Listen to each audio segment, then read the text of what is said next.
सोचिए दोस्तों, अगर आपके पास 10 करोड़ रुपए हो लेकिन आपने वो सरकार को बताया नहीं, टैक्स नहीं दिया और वो पैसा बैंक में नहीं, किसी लॉकर या स्विस अकाउंट में रखा हो, क्या वो पैसा सच में आपका है या सिस्टम के खिलाफ एक छुपी हुई ताकत? आज हम बात करेंगे ब्लैक मनी की। क्या होता है, कैसे बनता है, कहां छुपाया जाता है और आम आदमी पर इसका क्या असर पड़ता है।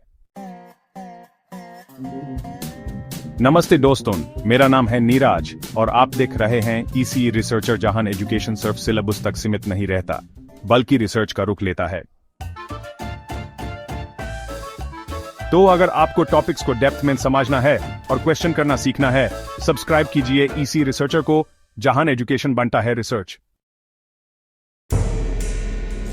ब्लैक मनी मतलब वो पैसा जो इलीगल तरीके से कमाया गया हो या जिसे गवर्नमेंट से छुपाया गया हो। मतलब टैक्स नहीं दिया, इनकम डिक्लेयर नहीं की, रिकॉर्ड्स में नहीं दिखाया।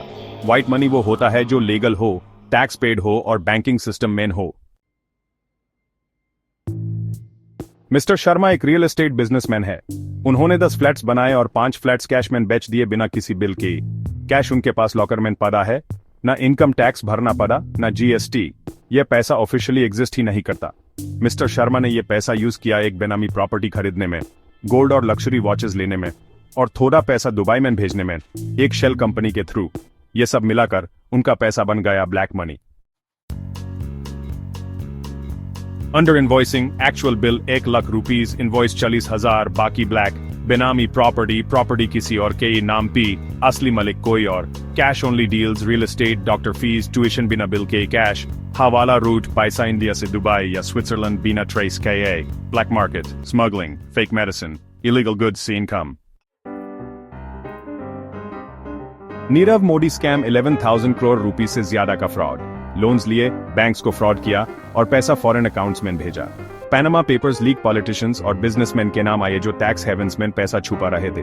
Real estate sector, flats 80 lakh rupees में बिका, पर 50 लाख रुपीस चेक और 30 लाख रुपीस कैश, ये कॉमन है।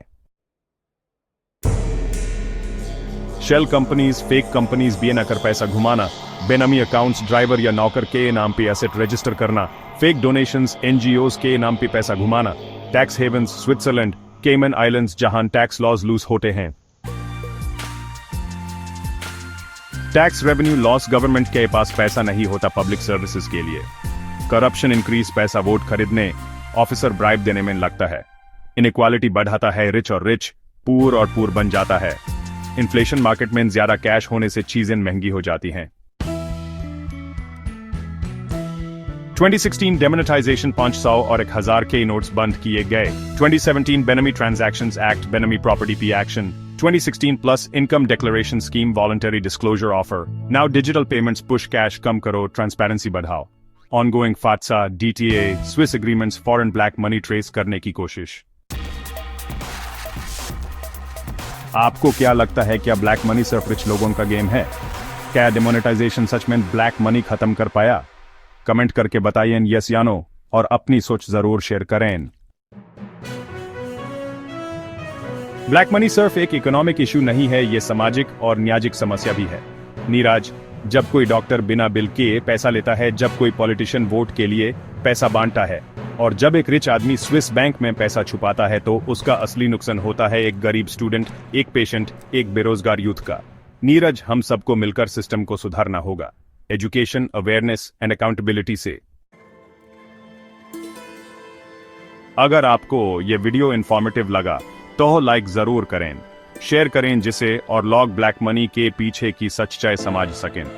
नीरज, मैं हूं नीराज और आप देख रहे थे ईसी रिसर्चर, जहां एजुकेशन बनता है रिसर्च। जय हिंद।